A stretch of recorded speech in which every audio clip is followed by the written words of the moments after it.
Good morning, I'm Kristen Folletti and welcome to News Desk on SiliconANGLE TV for Monday, December 17th, 2012.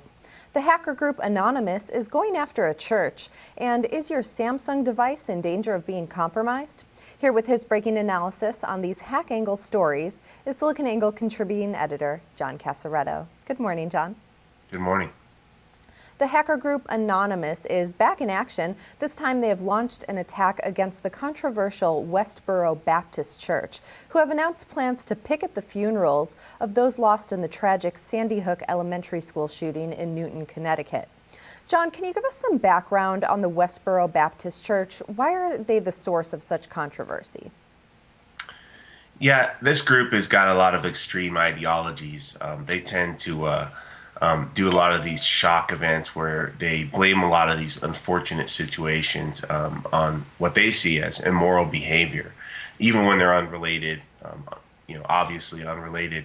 But they'll go and they'll picket such events as soldier funerals, and in this case, they're indicating that this has to do with a lack of, this is some type of vengeance from. They have a lot of religious reasons behind why they believe what they believe, and this is why they go out and they do these things. It's a sect, it's whatever you want to call it, but it is a source of a lot of controversy, and it's interesting that Anonymous has taken this one up. Do Anonymous and the WBC have any conflict history, and has Anonymous ever been successful in hindering the WBC's efforts? Yeah, about a year ago, the WBC's websites were DDoSed. They were hit by a denial of service attack. Initially, they blamed Anonymous, but as it turns out, it was the work of a guy named the Jester. He's kind of a lone wolf hacktivist. So there is some loose association there, but nothing concrete.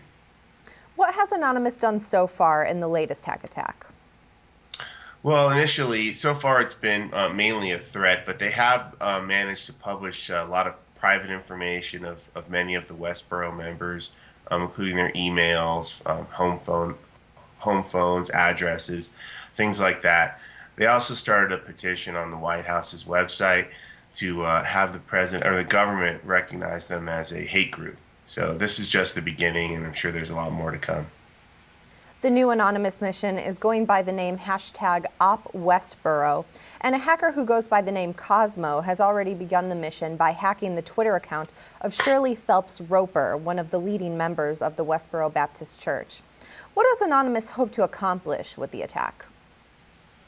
Well, they want to discourage them from protesting at the school and really adding to the misery that the people, the community, the parents are already feeling in that community. So it's very interesting that Anonymous again is involved in this one, and I think this is one of the cases where you see them doing something that a lot of people agree with. It's pretty obvious that protesting these types of things, going to these people's funerals, and blaming some type of lack of whatever they believe. It's just it's pretty hideous. So I'm all for it.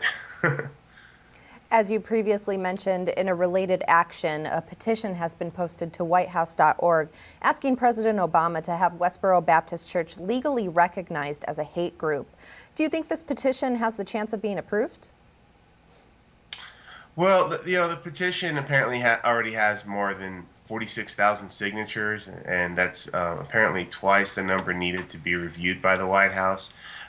It'll be interesting what officially can be done. They're already recognized by certain groups out there as a hate group. They do have a right to free speech and things like that. I just think that there should be some.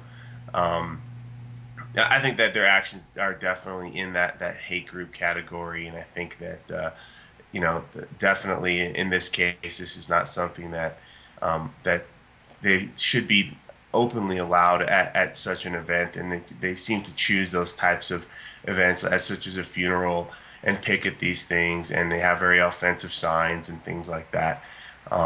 It's a very hard thing to really kind of throw back and forth and dance that line between free speech and what's too much there. In your opinion, do you think the anonymous attacks will deter the church at all, or is this just going to add fuel to the fire? Well, they're quite convinced in their extreme beliefs, and in their minds, they probably have nothing to lose. So I believe that they will continue. I mean, their information is already out there. Most of the members of the church, which is number somewhere between 40 and 50, something like that, are members of Fred Phelps, who is the founder and the main guy in the group. And they probably don't have like Facebook, and people know who they are. They're out there. They're doing what they do. This is just going to continue, and they just want to get their message out there, and it's controversial, but I think that this will continue. It'll only increase, and probably the next time we see a tragedy, we'll probably hear about Westboro again. A member of the XDA Developers, who goes by the username aleph-zain, has discovered a security vulnerability in several Samsung devices that allows malicious code full access to all physical memory. John, what can you tell us about this security hole? Well, it's a very big issue. There's a huge potential for a number of issues. It's a kernel hole, and basically, what they're saying is that attackers could use malicious apps to wipe data, to brick a device, make it unusable, wipe it out completely, or actually one of the things that they're looking at, it could be used to compromise user data.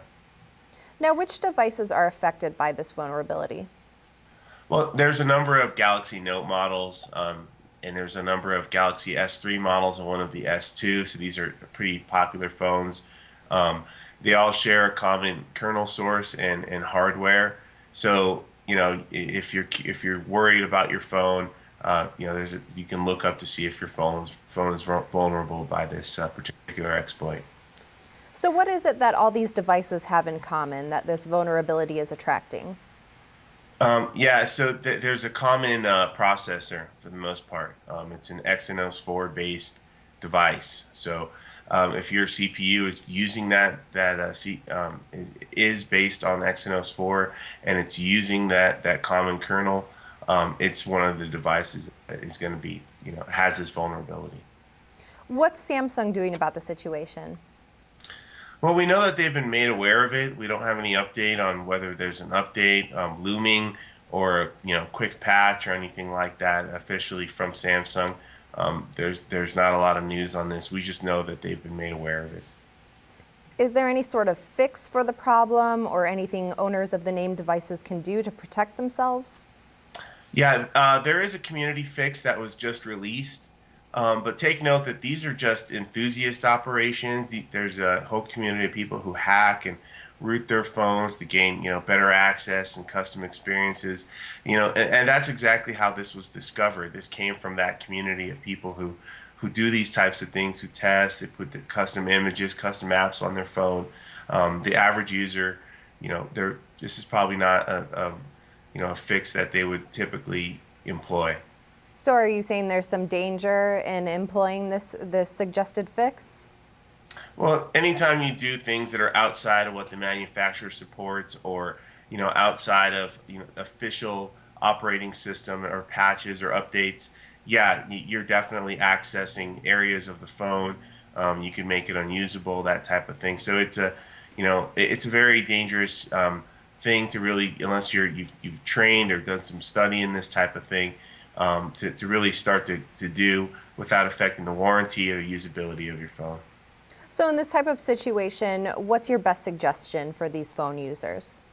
I would, if you're one of these Samsung users, I would just pay attention to Samsung, look for an update, demand an update, jump on the Samsung support forum, and ask them, hey, when is this coming out? I heard about this vulnerability, what's being done about this. I wouldn't be surprised if they react very quickly. As Samsung, their devices are pretty pervasive, pretty popular out there, and they're known for good support. So I would expect sometime soon that there'll be an update available, and hopefully that gets out to the community pretty quickly, either automatically or enough people go out there and engage in finding a fix for their phones. Well, thank you so much for your advice this morning, John, and we'll talk to you again soon. Thank you.